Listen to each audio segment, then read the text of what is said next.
And now, CCW News presents Holy Crap, This Is Actually Happening!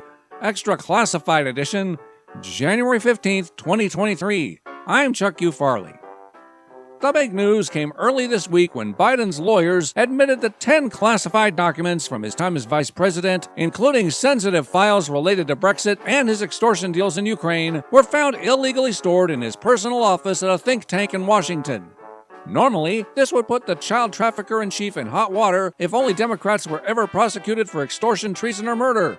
Given that they're reporting on it at all, it most certainly is 30 times worse than what they're admitting to. Later in the week, a second set of top-secret documents were found stashed next to old Joe's classic Corvette in the garage of his home in Wilmington, Delaware, which the FBI proclaimed infinitely more secure than a doubly locked door inside a safe in Mar-a-Lago guarded 24/7 by Secret Service agents. They then found several more sets of classified documents safely stashed behind his toilet, in his freezer, and in the front pocket of his favorite jean jacket. The FBI has no intention of raiding Biden's home, stating that their raid on Trump's joint was such a lovely distraction from Biden's corruption, even though they didn't find anything worth bothering with, that they'll be doing that again instead. Plus, Sam Brinton still really wants Melania's red mini dress. It turns out that all the concessions McCarthy had to make to get enough real Republicans to vote present so he could be the first sober Speaker of the House in 5 years has its benefits. In an effort to appear sane and reasonable, he's ousting the crazies from their committees. Eric Swalwell, who hasn't yet been held accountable for allowing a Chinese spy to sink her fang-fangs into him, and thus cannot get security clearance anywhere but in a corrupt Chinese-owned establishment, should never have been allowed on any committee, much less the House Permanent Select Committee on Intelligence. He's out.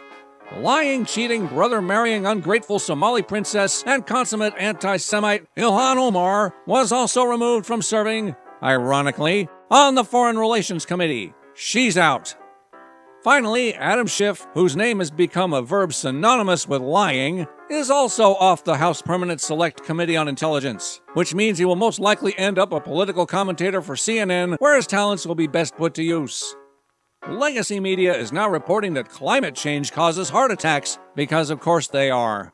In wholly unrelated news, the world sadly said goodbye to the king of rock and roll's only daughter, Lisa Marie Presley, who tragically died suddenly of climate change, just like her father and his father before him, because genetics, lifestyle, and booster shots just can't compete with the weather.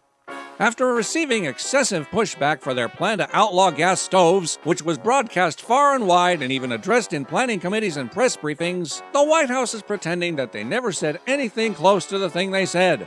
They even paid off Snopes to debunk it by debunking their own debunk within the first paragraph of said debunk.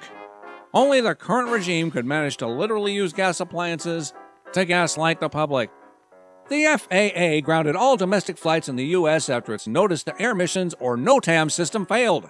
The system failure also affected military aircraft, which were either getting duplicate or no hazard warnings from the more than 30-year-old system that the military dubbed impaired and unreliable. Reports came back that NOTAM was taken down by, quote, personnel who failed to follow procedures, end quote, because all planes in the U.S. should be controlled by a single brain donor who forgot to log out of his Facebook account. A Las Vegas man is facing terror charges after plowing his van of peace into a local power station and setting it and surrounding solar panels on fire. The plant that supplied power to all MGM properties was completely destroyed and will take more than 2 years to get up and running again. The suspect, Mohammed Mesmarian, said that he did it to protect the future. There has been a near blackout of this story in all media due to the suspect's first name.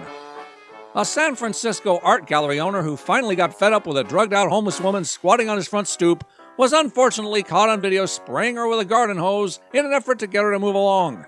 Of course, the video went viral and the man faced outrage from fellow Californians who admit that there is no solution to the massive amounts of violent, drugged-out drifters who defecate all over the sidewalks, but you certainly don't spritz them with water, for Christ's sake. I don't understand it, he said. I keep voting Democrat, and things keep getting worse. I guess I'll have to vote Democrat even harder. Speaking of horrific socialist policies that kill their own citizens, after taking millions of U.S. tax dollars from the great and powerful Fauci to study gain-of-function coronaviruses so that they could release their brand of totalitarianism on the rest of the world, the Communist Party of China is reinvesting their ill-gotten gains by developing military helmets equipped with explosive devices so a soldier may suicide rather than face the embarrassment of capture. Given how high the morale is of their army, the helmets will also be equipped with the ability to be detonated remotely. No word yet on whether these prototypes will be field tested on soldiers or Fauci's beagles. For CCW News, this has been Holy Crap! This is actually happening. I'm Chuck U. Farley. Good night, and may God help us.